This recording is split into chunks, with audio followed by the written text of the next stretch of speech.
Hello everyone. More than 300,000 Wagyu cattle are currently being produced across the United States, which is contributing to the growing demand for Wagyu beef in the country. For the purpose of achieving their rich marbling, how are these highly appreciated cattle cared for? Follow along with us on my channel to acquire additional information on this intriguing journey.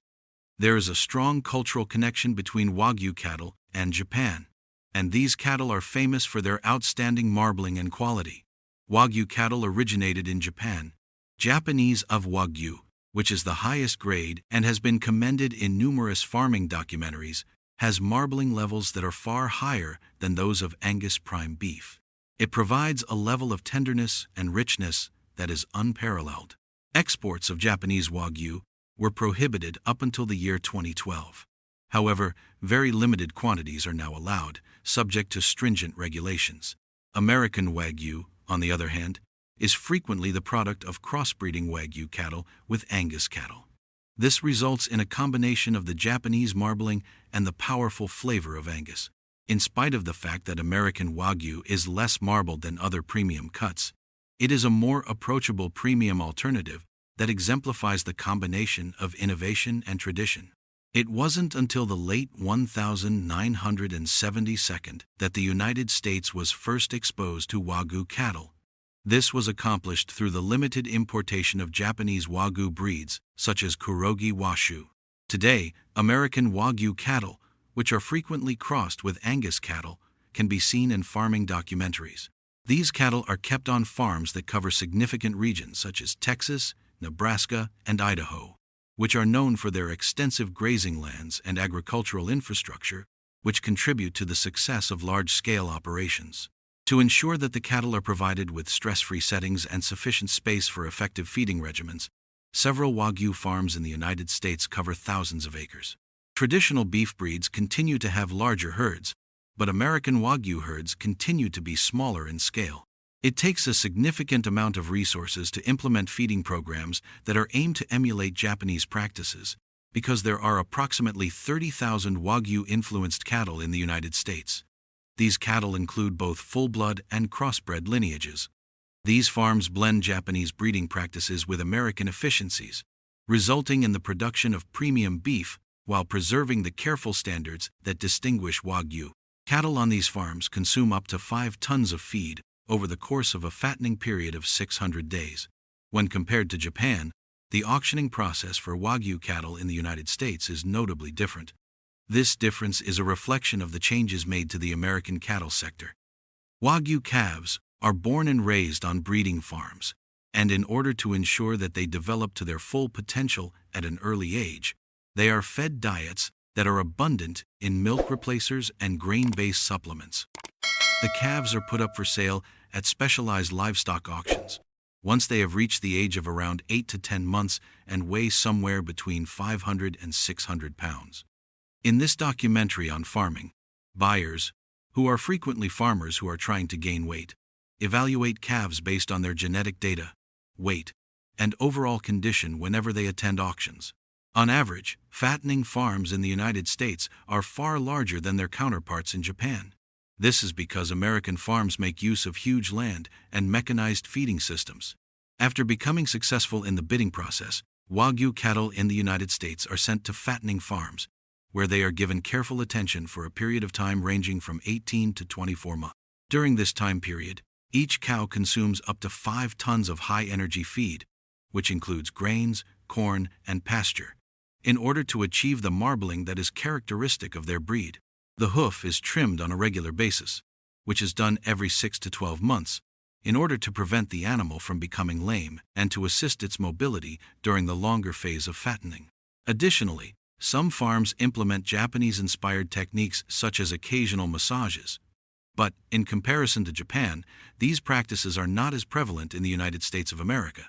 The scale of these farms fluctuates throughout the course of this documentary about farming.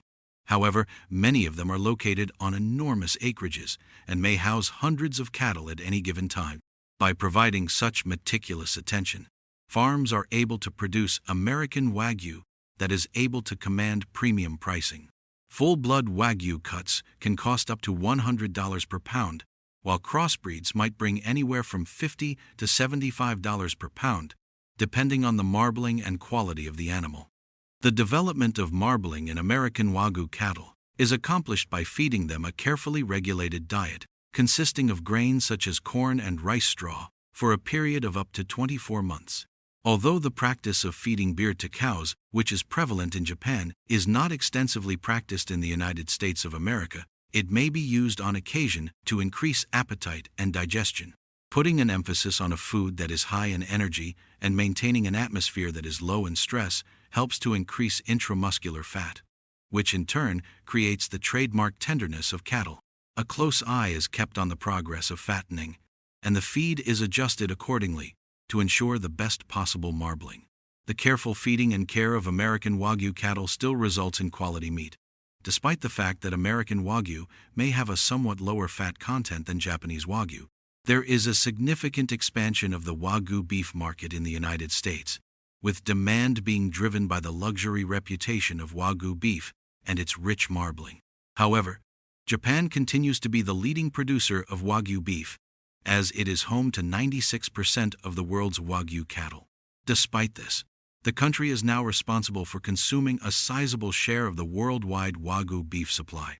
It is primarily through crossbreeding with Angus cattle that the United States is responsible for around 2% of the world's Wagyu beef production. Wagyu steak has become the focus of more than 500 restaurants in the United States in recent years, and 57% of people in the United States purchase Wagyu meat for special occasions. On the consumer side, the United States continues to be a big player, importing between 80 and 90% of the Wagyu beef that is produced in Australia. Due to the fact that it is both affordable and of good quality, American-bred Wagyu beef is becoming increasingly popular.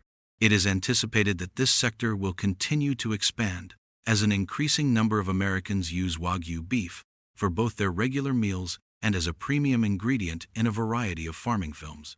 In addition, do you know history of Wagyu in the US?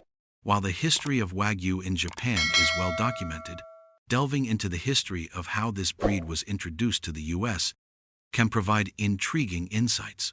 You could explore the initial challenges faced when adapting Wagyu cattle to American climates and farming practices. Highlighting the pioneers who first brought Wagyu cattle to the US and their efforts in adapting Japanese breeding techniques to the American agricultural system could add depth to the narrative.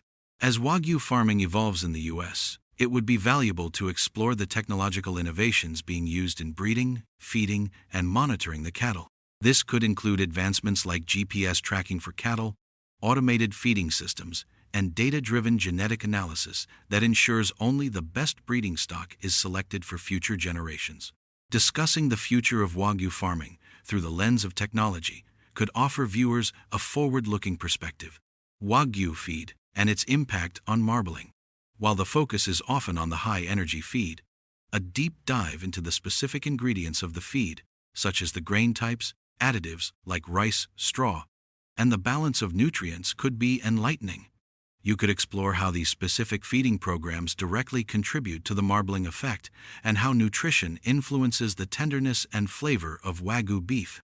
There could also be a discussion on the environmental impacts of these feed practices and how some farms are adapting to more sustainable practices. Discussing the effect of the local environment on Wagyu farming could add another layer of intrigue. How do American regions like Texas, Idaho, and Nebraska, with their diverse climates, influence the growth and quality of Wagyu cattle?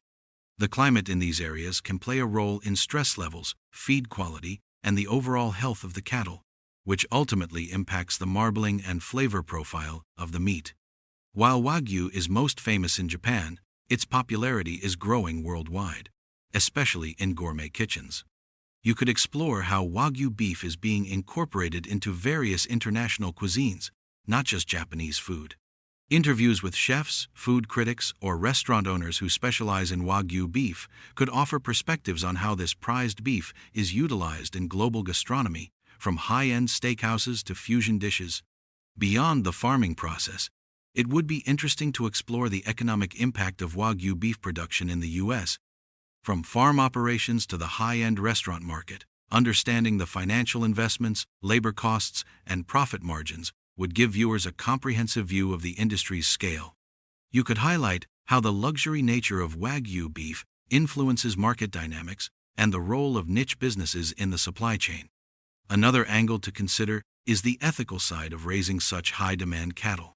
This could include discussions on animal welfare, the length of the fattening process, and whether practices like massaging or beer feeding are humane or simply marketing strategies. Exploring how farms address public concerns about the treatment of cattle could shed light on modern ethical farming practices and the balance between luxury beef production and animal welfare.